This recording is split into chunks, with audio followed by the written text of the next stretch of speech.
오늘 주신 하나님의 말씀은 요한복음 21장 15절에서 25절까지 말씀입니다. 같이 봉독하겠습니다. 그들이 조반 먹은 후에 예수께서 시몬 베드로에게 이르시되 요한의 아들 시몬아 내가 이 사람들보다 나를 더 사랑하느냐 하시니 이르되 주님 그러하나이다. 내가 주님을 사랑하는 줄 주님께서 아시나이다.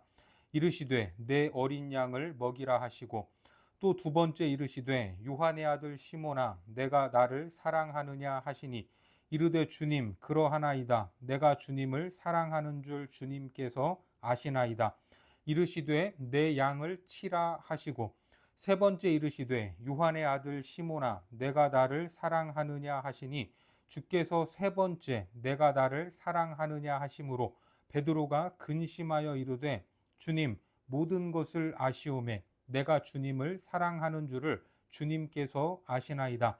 예수께서 이르시되 내 양을 먹이라.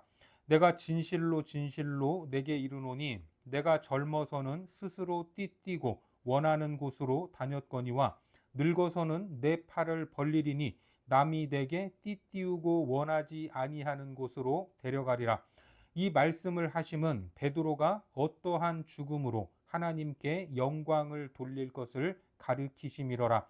이 말씀을 하시고 베드로에게 이르시되 나를 따르라 하시니 베드로가 돌이켜 예수께서 사랑하시는 그 제자가 따르는 것을 보니 그는 만찬석에서 예수의 품에 의지하여 주님, 주님을 파는 자가 누구 오니까 묻던 자더라.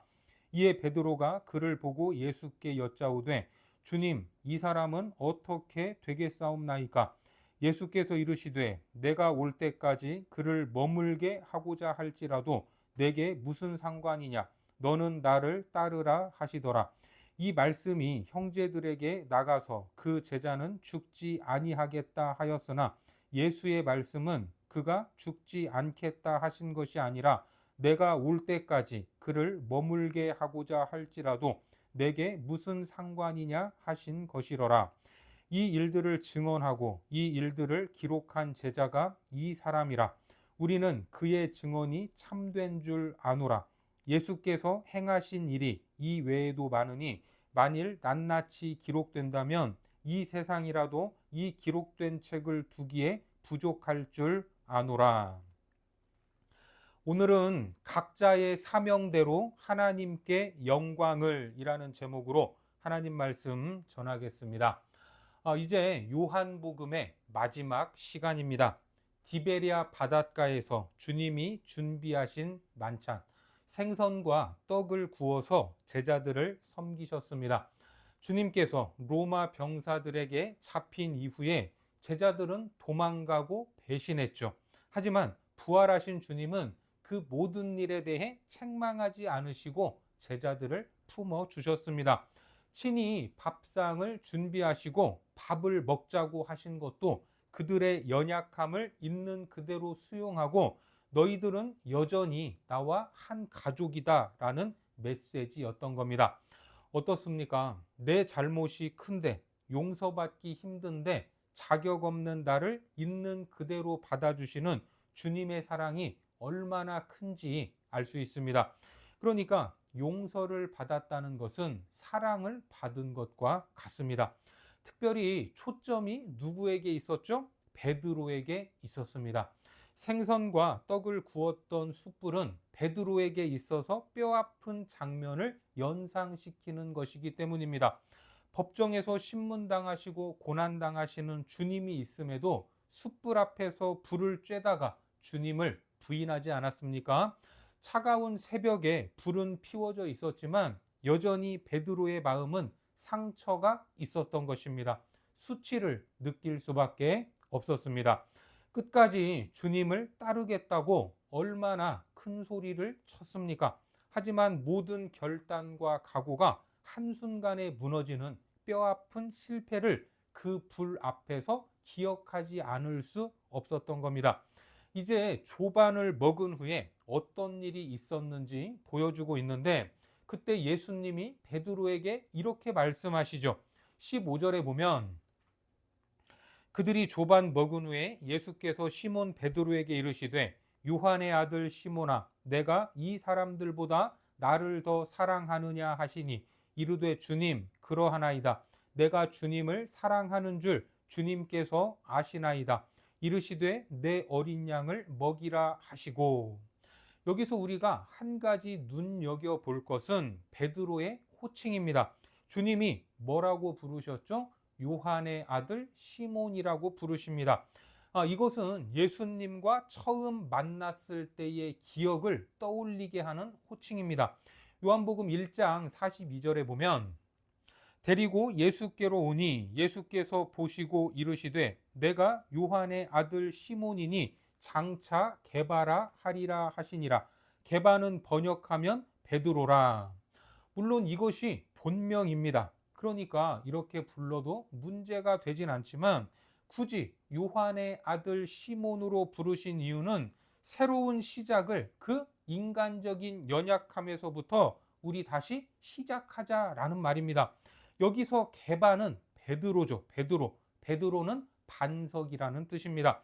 베드로가 위대한 신앙 고백을 했을 때 주님은 이렇게 선언하셨죠. 마태복음 16장 18절에서 또 내가 내게 이르노니 너는 베드로라. 내가 이 반석 위에 내 교회를 세우리니 음부의 권세가 이기지 못하리라.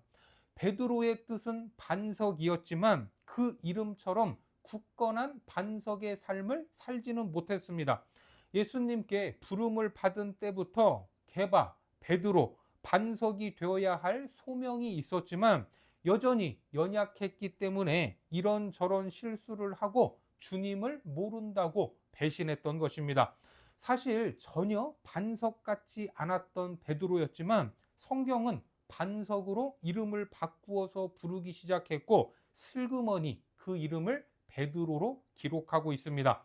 그러니까 지금 이 바닷가에서 예수님이 상처받고 깨진 수치심으로 가득했던 제자에게 처음 만났을 때의 모습, 요한의 아들 시몬이라고 부르시는 이유는 바로 그러한 연약함에서부터 다시 시작하자는 것입니다.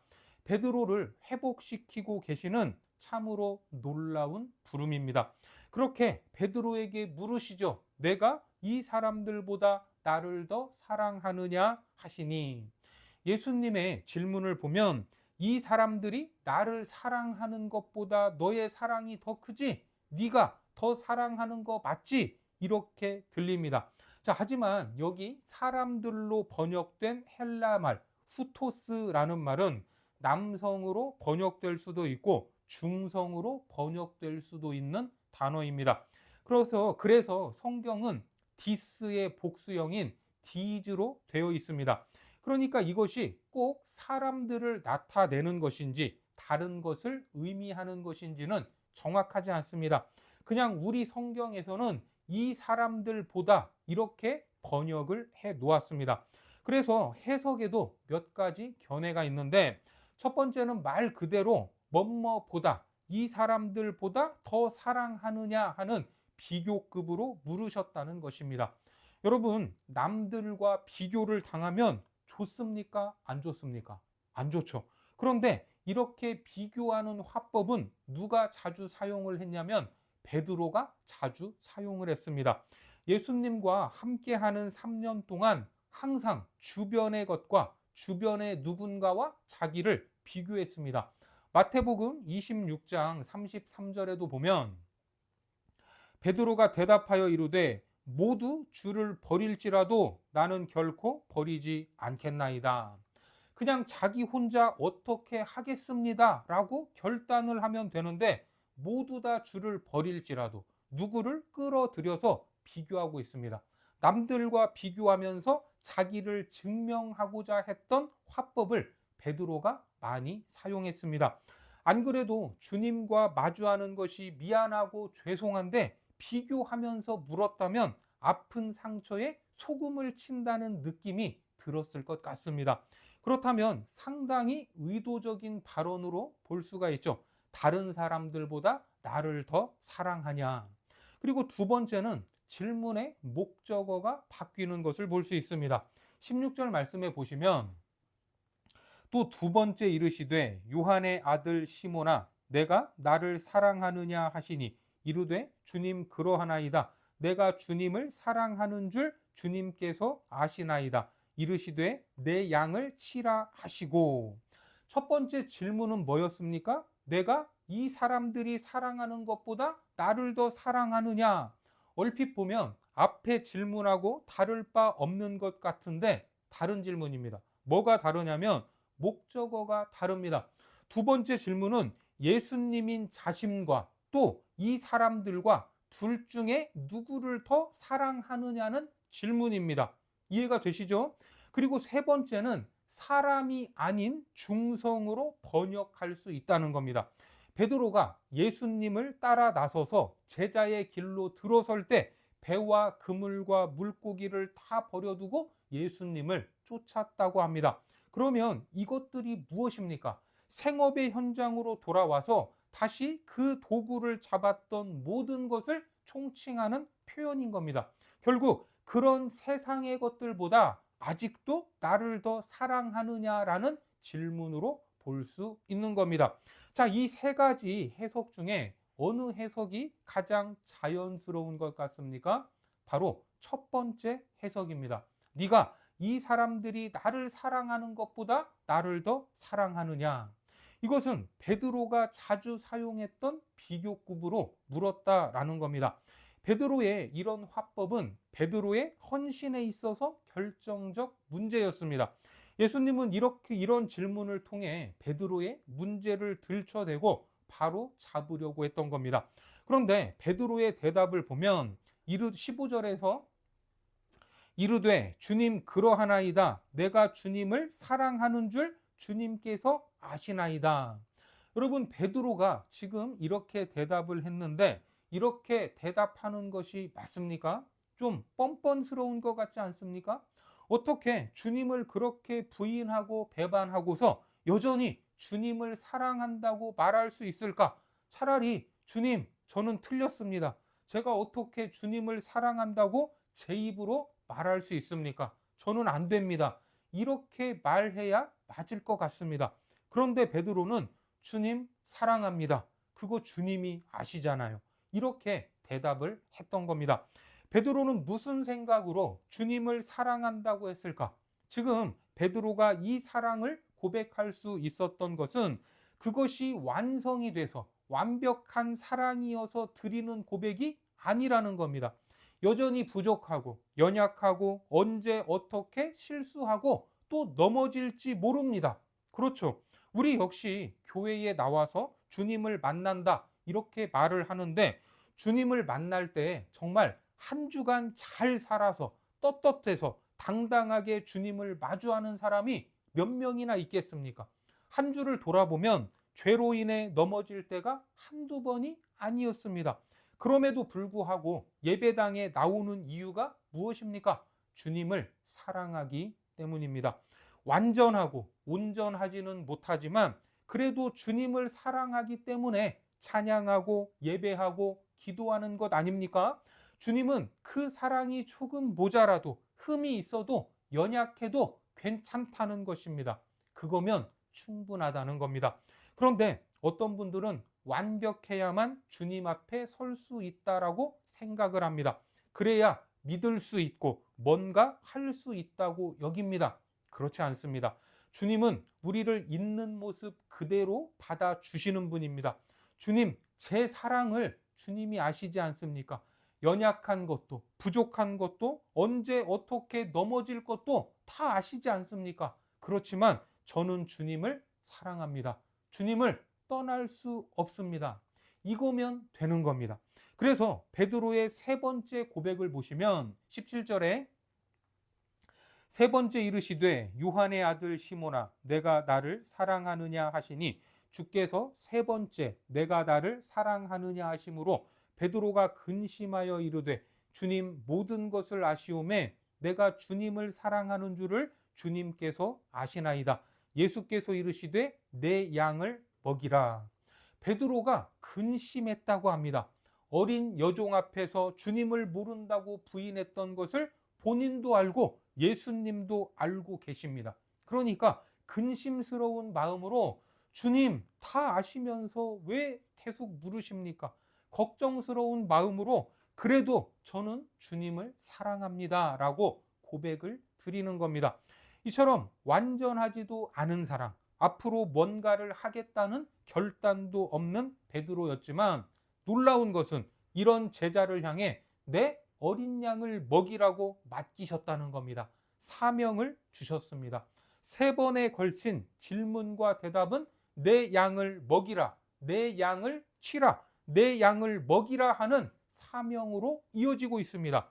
예수님도 분명히 연약하고 실패했던 제자가 아직도 온전하지 못한 고백을 드리고 있다라는 것을 아셨을 텐데 왜 내 양을 먹이라고 하셨는가 의문입니다. 그냥 속는 셈 치고 한 번 더 믿어보자 이런 것입니까?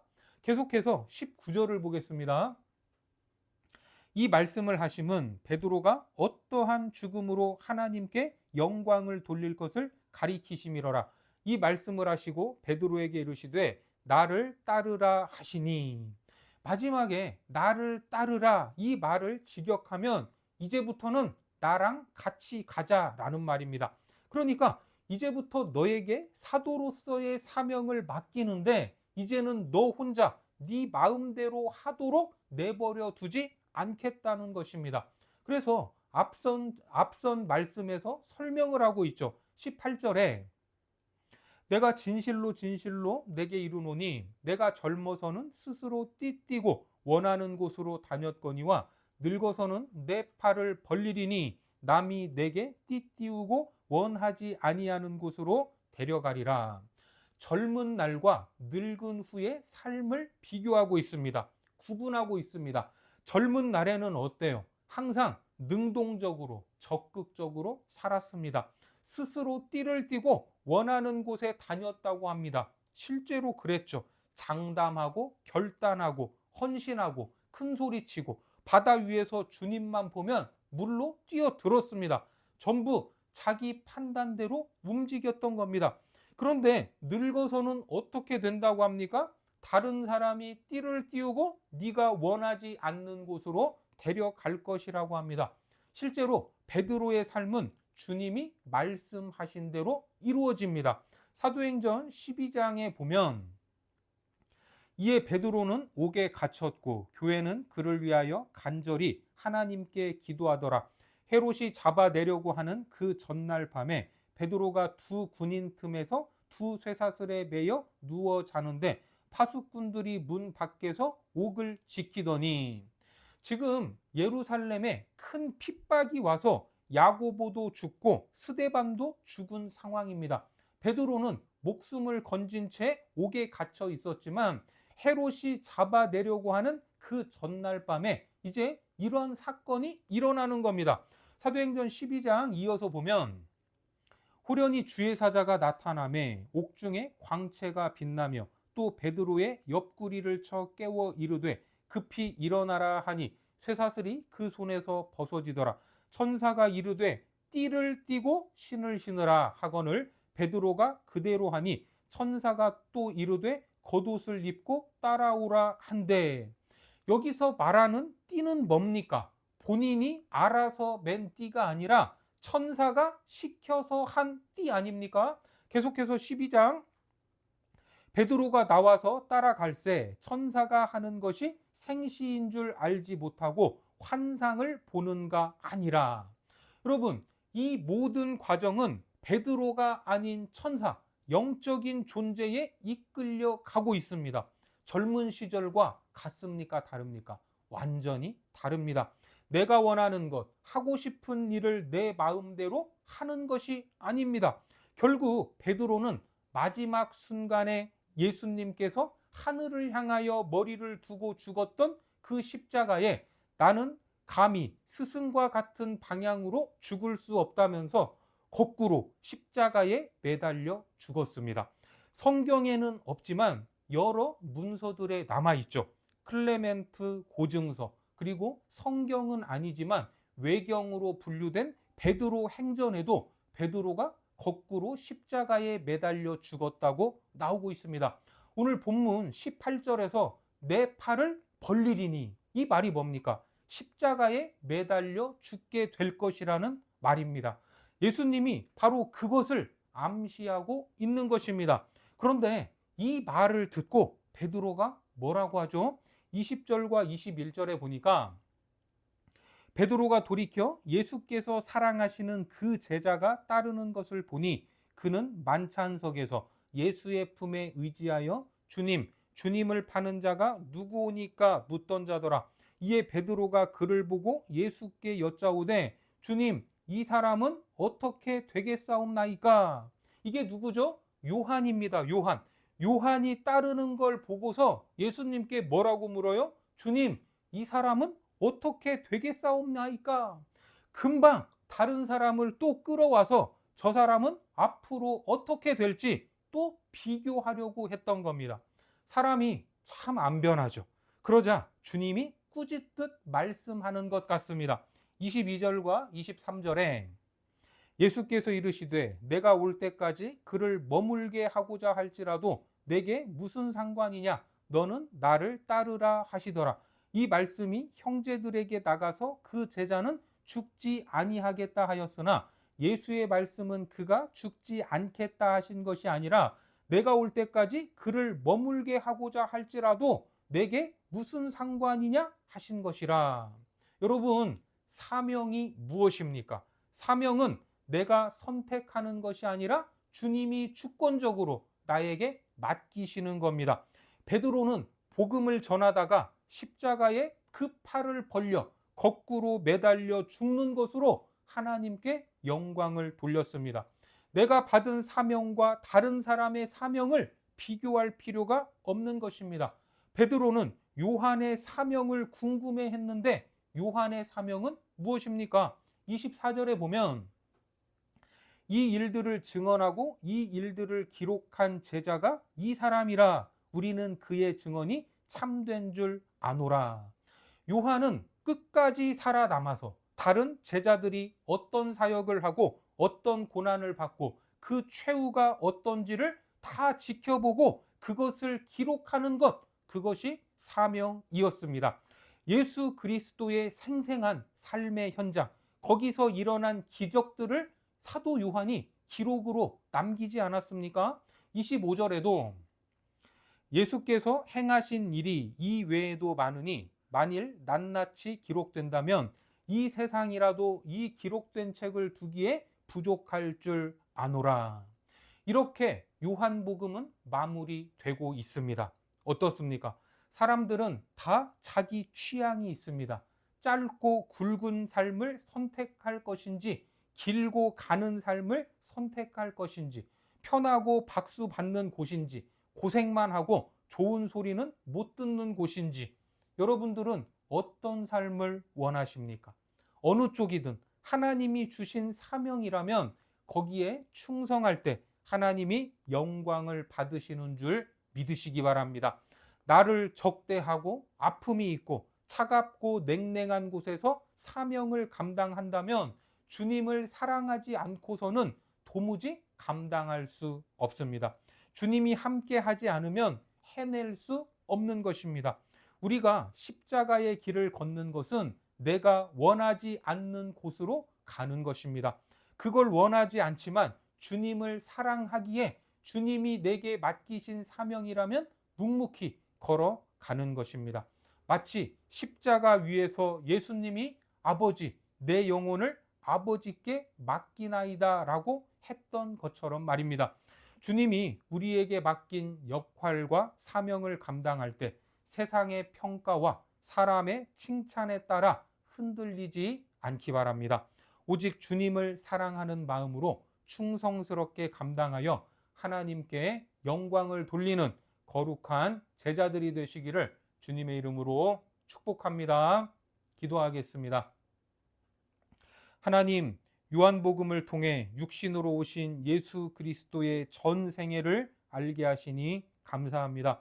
특별히 주님을 사랑한다고 하면서도 온전하지 못하고 넘어지는 우리를 긍휼히 여겨 주옵소서.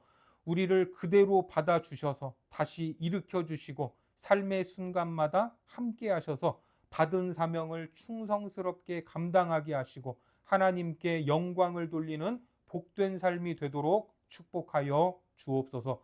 예수님의 이름으로 기도드립니다. 아멘.